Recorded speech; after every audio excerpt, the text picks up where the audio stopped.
Hey,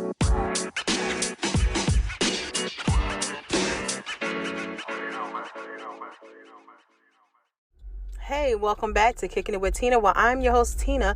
Today is December 20th, 2022. Today, we have a special guest. We have a cancer survivor that is now living her life more than ever. She's going to talk to you about what happened, how it happened, and what made her get checked. Then we also have words of encouragement, not just from her, but from another guest. So listen up, and hopefully you keep your yearly checkups, you be encouraged, and you keep the fight. All right, and we have a caller on the line. Hello, can you give us your name and location? Hi, I'm Sharon Dunn, and I'm from Fayetteville, North Carolina. And of course, like I was talking to the people, letting them know, we have a amazing cancer survivor. So can you, give us a little bit about your story and just encourage the people on, to go to get checked, basically.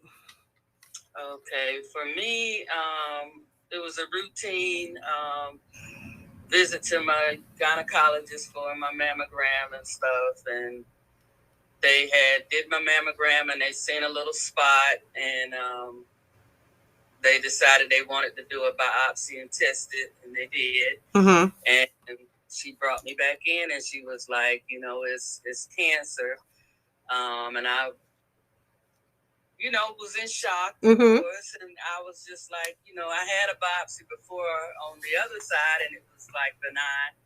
And I was like, this one should be benign too. Mm-hmm. But so after that visit, I ended up going over to, a different facility to have more tests done to find out, I guess, what type of cancer it was. Mm-hmm. Then from there, we went to see the surgeon, and they talked about it because I was like in a hurry once they told me I had it. Mm-hmm. And it was really difficult to accept. I mean, I was so in shock that when I left the office, I couldn't even drive. I bet. And I just broke down in the parking lot, and a lady, she noticed me, and she was like, she said, I don't know what you're going through, but I want to pray for you right in this moment. And she prayed for me, and finally I was able to pull it together, but I was like on it. I was like, I'm ready to get on it. I'm ready to do what you got to do. Whatever you need to do. I'm like on it. I was every week. When can we get this appointment? And so they got me in as quick as they did. The surgeon explained everything as what she was going to do, as far as, how much tissue I would end up losing. Because she said a lot of people do overkill when they hear they got cancer. Mm-hmm. They just want to lop off their breast altogether. And she said sometimes it's not necessary. Mm-hmm. And she said even though the type of cancer that I had was aggressive, and that was the scary part. I was like, aggressive, how fast was it moving? And she was like, we usually try to take like more of the breast tissue out. Go further out, deeper in. But I made it through. I went to have the surgery Thank done, which was on an outpatient basis. And didn't really have any problems, the tiredness and stuff. And then finally, I think within a week of that, we started, going to the cancer center, and I had an amazing team to help me out. That's good. And, I had talked to my church members and stuff like that. So they introduced me to people that going through it, been through it, survived it. And I had a lot of amazing people just talking me through what I would be dealing with. We started the chemo, and the first part of the chemo was like horrible. I mean, but I was like praying every day that I had to do it, because I was like, God, they didn't give these doctors the skills to not help me. So I'm trusting in you through them. Yeah. And they pretty much, told me what I would have to deal with from week to week. They was like, okay, this week you'll probably lose your appetite or something like that, but you have to like eat. If you can't eat, then you have to find some sort of nourishment to put in your body. Mm-hmm. And course, I couldn't work. So at that point, after that, I couldn't work through chemo and nothing like that because the chemo just wore you out. Yeah. So, did you go through the whole process of chemo? And how long? Yes, I went through 2 different sessions of chemo. The first one was terrible. I mean, I tell you, I lost all of my hair by week 3. And I was going in for treatment like, I think it was every other day. Oh, wow. And by the 3rd week exactly was when I lost all my hair. I went and cut my hair down so I wouldn't really notice that it was all leaving at the same time. So I had cut it down. I went to the barbershop and had my first haircut. And then the second one, I just let one of my guy friends just shave me bald. Mm-hmm. So I wouldn't really notice that all the hair was just leaving because I know that would have been like emotional for me. And a lot of people, like my friends and my kids, they was like, oh, we're going to. No, I didn't want them to shave their heads or anything like that. Just support me in many other ways. Yeah. Support me with prayer. Yeah. Check in on me. I didn't want to disrupt my children's lives, even though they was with me every step of the way. They would go to treatments with me. I had family members that would go to treatment with me. And then when I went and did the second session, it wasn't as bad. My hair was attempting to come back a little bit. Mm-hmm. After that was like, let me see, I found out in April. I had my surgery around the 24th of April. And I think in May was when I started the chemo. So by the time November came, I had started the second part of the session, and that lasted about a month and a half. Mm-hmm. And when I went from that part, we ended up going into radiation. I had to do radiation as well. And I think I was in radiation for like because she had to go to radiation like every day. For how many hours? The sessions only lasted about, I want to say 30 minutes, depending on, whether I could take it. Yeah. I ended up going like 2 or 3 weeks at first. And then the treatment was so bad that it started breaking down my skin. Ended up with a very bad burn. And I had to like stop radiation for like a week or 2. Oh, wow. Which put me back. That kind of made you like start over radiation. Oh, wow. So they made the sessions a little bit like they fine-tuned it.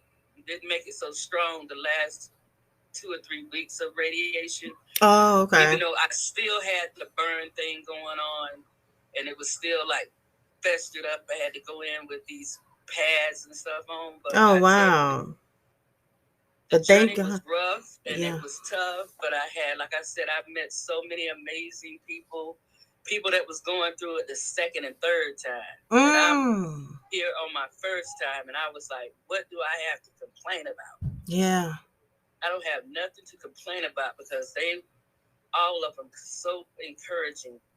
Yeah. Thank God you made it through. And I was like, I'm going to get through this. I'm going to get through this. I have my faith. I have my people praying for me, and I'm just going to do it.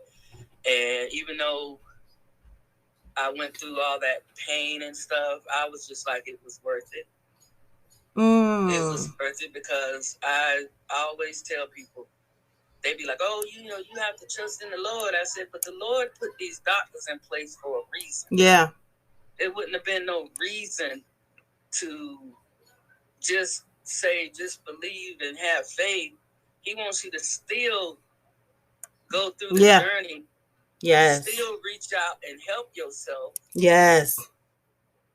And but not to just sit there, because a lot of people, they be like, I'm not gonna go through the treatment, and all this kind of stuff. Give up. Like, never give up. Always have faith. Pray and believe, because if it was meant for you to leave this world at that point, he'd have took you quicker than just saying, oh, you got cancer. That's right. That's right. No. So, like I said, I've made a lot of friends through it. That's good. I got to ring the bell twice, which was exciting for me. Yes, you did. I was like, oh my God, I was so happy for you. I tell them all the time, I said, I go faithfully. I don't miss one of my mammograms. I go, if they say they got 3D, I pay that extra money. If my insurance don't pay for it, I pay that extra money to find out the best pictures they can get. Yes. And I know the other day when I went a few weeks ago, and she felt like I got some scar tissue from the radiation. And she had me nervous. She said, I'm sure it's scar tissue. Don't worry. I'm sure it's scar tissue. And she said, don't worry. So I went over. I had to go to the other facility to do another mammogram, which they did the same thing, 3D, 4D pictures. And it turned out it was scar tissue, and my ducts was looking good and all that. Okay. And I said, well, thank you, Jesus. That's it. I know that's right. You know, if I had to do it again, I would do it again. I would go right through it, all the nausea, all the lack of eating. I mean, you know, it was an up and down thing. And like I said, when you go through it, you have to rest. You have to ask for help. And that was one thing that was difficult for me, is asking for help, asking for advice, you know, things to do. You know, I kept trying to do things on my own, knowing I couldn't. I couldn't do it. I had to ask for help. And, you know, I was, like I said, I had amazing friends, people that I met through the network of breast cancer. Of course, I was out of work for so long. Kickinitwithtina Valley helped me as far as, you know, they paid your rent a couple of times. Oh, that's good. I think the whole year they paid my light bill. Oh, wow. Okay. And the services they gave, they sent me to this other charity called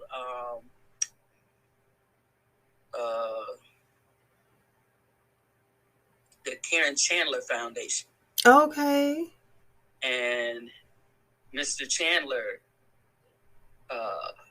paid my rent for at least 6 months. Ooh, that's nice. As long as I was being treated at Kickinitwithtina Valley. Oh, that's so sweet. So I was blessed. So blessed. Truly. So, so if you could leave the listeners with, you know, a few extra encouraging words, what would you tell everyone? I would tell them, don't be afraid of it. The worst thing to do is to let it fester and manifest. Yeah. It's best to know early, because they caught mine early. I was like not even a full stage 1. And it's best to know so you can do things to, you know, live longer. Yeah. You know, don't just give up, because you can be a part of the winning team. Well, there you have it. You hear first. She said, go get checked and don't give up. You got this. Well, thank you for calling in and, you know, give us your story. And we're so glad that you beat it and you living and, you know, enjoying life. And, you know, you're able to sit here and share your story and encourage other people. We definitely appreciate it. Oh, you're very welcome. Thank you. Thank you. And you have a good night. You too. Hey, and we have a caller on the line, Randy Jones. How you doing? How you doing? Now, I know you want to talk about and to let the people know your experience about going to get checked, and I know you want to give words of encouragement. Can you go into that a little bit more for us? Sure, yes. Some time ago, and also on a normal basis, I went to go and get checked to see, you know, just to normally get checked, you know, for colon cancer or anything, get my prostate check and everything. Just have my colon, you know, cleanse and, you know, check on my colonoscopy. And I was real scared. I was very nervous at first. I didn't want to do it. Okay, I was real scared, but I knew this is something I have to do, because it's better to go and take care of this, you know, before anything, you know, before it's too late. And I went to go take care of it, and, you know, thank God that everything was good with me. Okay, but I want to encourage a lot of men, all people, everybody. Okay, mostly men. Please go and get checked for colon cancer. Get a screening. Go get checked. Period for cancer, but definitely colon cancer. Okay, it's like the number one cancer killer without a cure. Okay? Go and get checked. It's very important. I encourage everyone, especially mostly men. I know a lot of us as men, like I said earlier, I was one of them, don't like going to the doctor scared, don't like having tools put upside us or whatever it may be. But it's best that you go and get a check early before you get diagnosed with something that you don't know. And then all of a sudden, it may not be no cure for it. Yeah, it's too late. You don't want to get that, okay? Especially if you're a man, if you have a wife, have kids, etc. You have family, it's very important that you to go get checked, okay? Just go check yourself out. That's all. It don't hurt, okay? Just go and say, hey, I want to get checked out. I mean, you got free clinics out here that can check you. Yeah. Go get a screening, get an MRI, excuse me. Okay, it's very important to get checked out because this is no joke. It's no joke. Well, I thank you. I'm sorry, go ahead. Oh, no, go ahead. I'm sorry. Yes, I mean, we just lost one of our favorite actors due to this, Mr. Chadwick Boseman from the Black Panther because of the colon cancer. Okay, and this is real serious. Okay, so everybody, all men, everybody, but especially men, I speak to the men mostly, go and get yourself checked out, okay? Don't let this continue to go on. Sometimes you may be feeling something in your body and you don't know what it is. You just feel you take an aspirin, whatever, you feel better, but you don't know. It could be something developing on the inside that you're not aware of. That your body's telling you need to go get this thing physically checked out. Okay, get a screening. I mean, you can go to a convenience store like a CVS or something, Walgreens somewhere. They have like in the pharmacy section. They got like little screenings or something you can go check out, but it's best that you go like to the doctor, get a regular checkout. I mean, all people should go get a regular checkout anyhow, okay? The body requires that, but definitely for this is real serious. And I encourage people to go and get yourself checked out. Men especially, please. It's best that you do it. And don't wait too long. Don't wait. So go get checked out. It's very important. Well, in the words of Randy Jones, thank you for calling in and giving those words of encouragement to help the guys, understand how important it is to go early and get checked out. And as you all heard, that he himself got checked out. And thank God that everything was okay. We appreciate you, and I hope you have a great day. Thank you, you too. Bye-bye. Okay, everyone, remember, as we was young, we used to go get a yearly checkup. Okay, and then as you got older, a lot of people sway away from that, and they started just going to get checked whenever there's a problem, which that's fine, but I encourage everyone, still keep your yearly checkups, keep doing your yearly checkups, as well as when there's a problem, you go get checked. It's okay if you want to doctor on yourself for a day or so, but definitely if there's a problem, you don't know if it's something more serious than what you're thinking. Constantly get checked for different cancers, elements going on in your body, because nowadays so many things are happening to our bodies, and by the time we go get checked, it is too late. I wish everyone the best. I pray for everyone, and I want to do a moment of silence to those who lost the battle, including my mom, Rosa M. Vaughn, and my mother-in-law, Elvira Watson.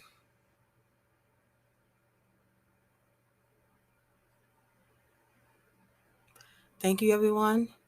Have a good night. And remember, nothing is impossible. I love you, but more importantly, God loves you.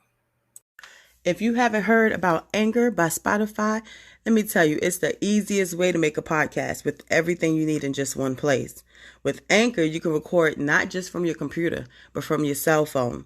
You can have your podcast played on many different listening platforms such as Spotify, Apple Podcasts, and many more.